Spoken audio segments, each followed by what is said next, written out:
Hello, my name is Leanne, and I have chosen Mexico for my Culture Differences and Trading project for my fall course, Principles of Procurement. Today is Sunday, September 18th, 2022. I've chosen Mexico as my country because you often see lots of items on the shelves that say Made in Mexico. I know Mexico is very proud of their heritage and their country, and I was curious to see how this affected our trade with them. They are one of America's top trading partners, and we both have large economic impacts on each other. Throughout my research, I've learned that by trying to learn their language, embracing their country, and breaking bread or having a lunch or dinner meeting with them are important. They prefer to have face-to-face meetings, and they enjoy long meals to discuss business. It's not uncommon for them to go out for a lunch meeting and not return back to the office due to these meetings lasting hours. To them, it shows signs of trying to build a strong relationship to further your business relationship. Those in Mexico do not like to say no, so oftentimes reading body language and facial expressions is the best way to know how they're truly feeling about your proposal. The way you present yourself to them gives them an idea if you're a trustworthy partner or not. Presentation means a lot to them. They take lots of pride in their culture, their land, and they want their partners to share that same love and pride for their country as they do.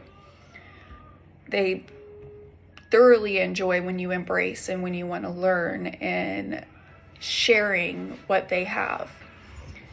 In the United States, we share some of the same cultural practices they have, but they're also different.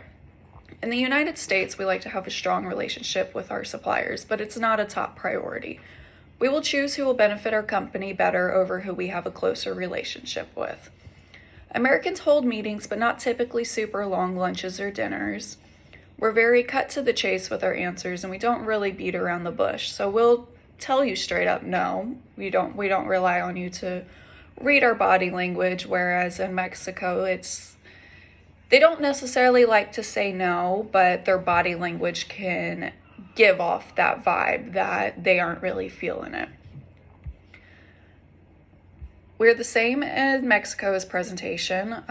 The way you present yourself shows who you're going to be as a partner. If you're going to be dressed poorly, if you have a poorly written proposal, or if you just don't really know what you're talking about, we don't see you as a strong candidate, and Mexico shares that same focus. I think researching a country's culture before doing a procurement trade is very beneficial, so you know what is expected from you for a strong relationship. Every country has their own standards and conducts business in their own ways. The way you address a topic, the way you present yourself, it could all be detrimental to procuring a business relationship. You know, every country has their own standards and they expect you to meet that standard. In my research, I've learned that culture and procurement go hand in hand. If you want to conduct business with another culture, you have to understand them, what they look for, how they conduct business. It would make yourself look very unprepared and unreliable if you were to go into a meeting with somebody with a different culture and completely disregard them, their thoughts, and their beliefs.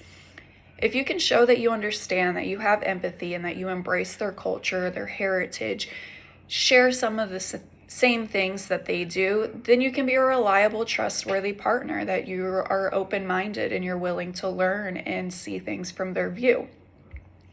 The way you communicate with them, share your understanding and knowledge can go a very long way in creating a good business relationship.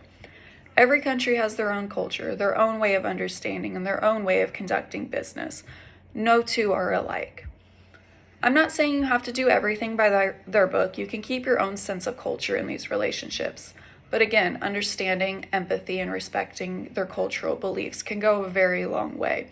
You wouldn't want to go into a meeting with somebody and then completely disregard what your beliefs are, what you embrace, and what you believe in.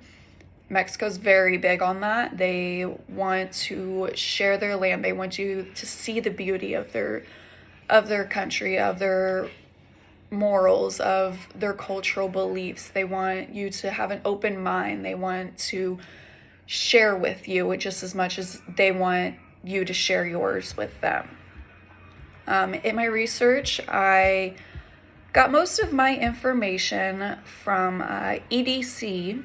It was Business or Mexico business etiquette tips. I also read a few other articles that I forgot to jot down.